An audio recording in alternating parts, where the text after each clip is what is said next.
In this segment, Ligand's Todd Davis shares the path he followed from his early days in the Navy to CEO of one of the most interesting royalty pharma investors today. That's a great intro into your role as CEO at Ligand.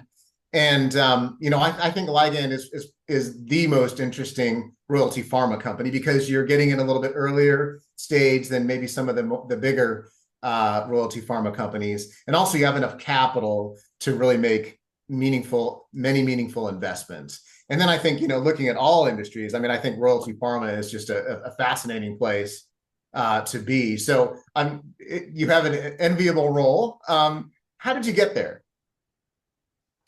It's a circuitous path. I didn't really know what I was doing. There was no grand plan.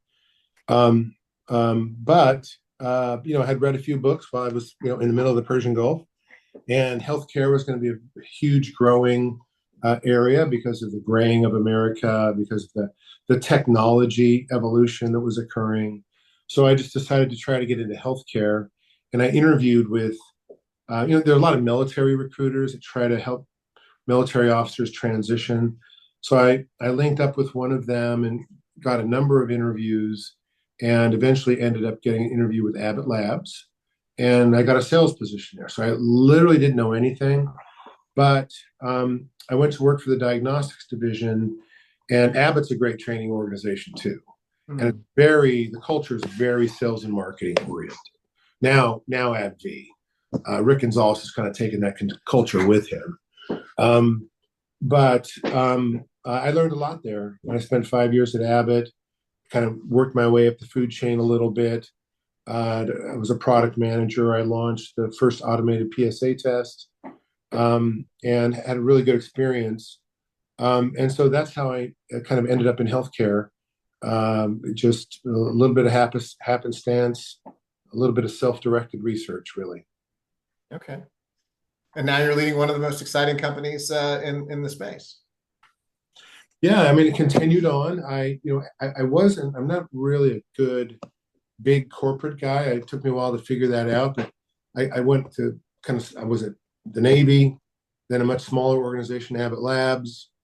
Then there was a job I wanted in San Diego, and I didn't get it. They gave it to a recently a Marine junior officer that had gone back to business school, and then he went into a Abbott rotational program, and they gave him the job. And I was just thinking, geez, what has he done? He doesn't know anything.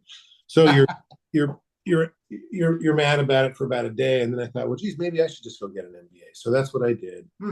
And then after getting an MBA, I really wanted to get into a company where I could get to the top management more quickly, where I could be exposed to strategy positions, finance. I'm interested in higher levels, conceptual levels of business.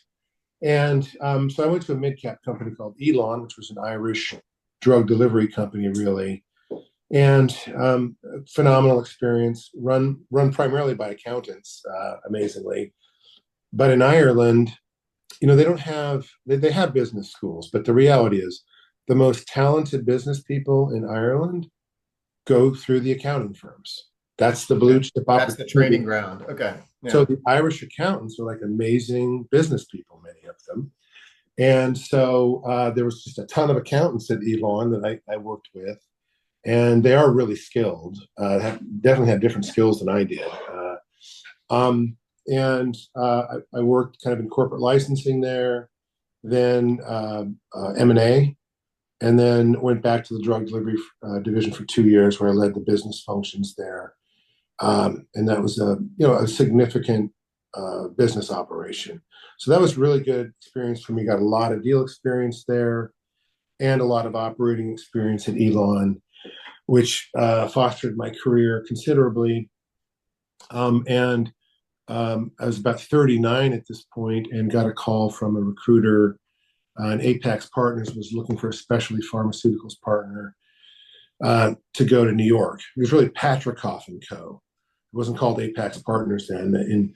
In September, or whatever it was, the summer of 2001, when I was talking to them, it was called Patrickhoff and Co. And Alan Patrickhoff's kind of the legendary he's the Kleiner Perkins of the East Coast, basically. He's a legendary venture capitalist. He's 90 now. He's still alive, still an amazing investor. I was there for about 4 years, starting spec pharma companies. We would buy products from large pharma, like nicardipine. We would then recruit management and infuse that with our capital to start new companies. And it was a great strategy in the beginning because it was really arbitrage. You buy products at one-time sales, neglected products from pharma, not easy to get out of there. It took some deal skills, but you'd start these companies and buy the products at one-time sales, but they would trade in the market as independent companies at 5-time sales. So originally it was really kind of arbitrage. And in my experience, anytime you kind of create a non-competitive opportunity set like that, then everybody starts doing it. And we started Skin Medica, EUSA with our European.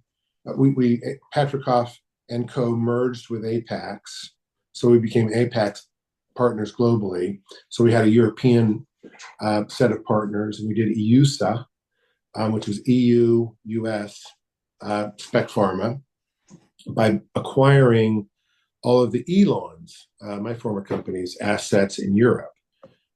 So that was kind of the third spec pharma startup. So we started 3 spec pharma companies from scratch, actually 4 with Virus Pharmaceuticals, and got a lot of experience on the deal side in company formation around commercial stage assets. And then in 2006, started Healthcare Royalty Partners, which is when I got into the royalty. That still exists, right? They're still out there, Healthcare Royalty Partners. It's called HCRX now. They've converted into a perpetuity entity. They are not public, though they had ambitions to do so. So they now have an evergreen facility, and they call themselves HCRX.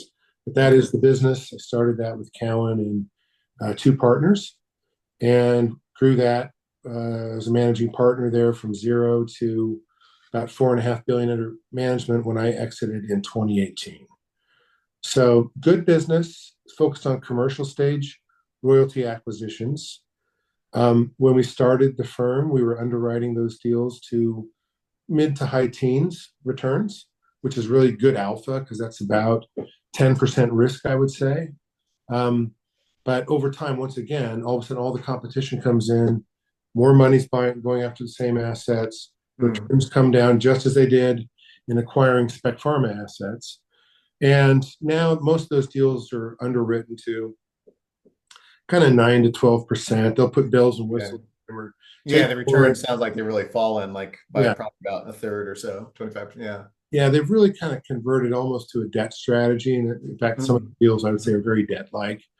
A lot of the competing firms like ours would get more creative because Royalty Pharma just was so big and had such a cost of capital advantage that was difficult to compete with them. Like you've gotten a bidding war with them, it was below our targeted return.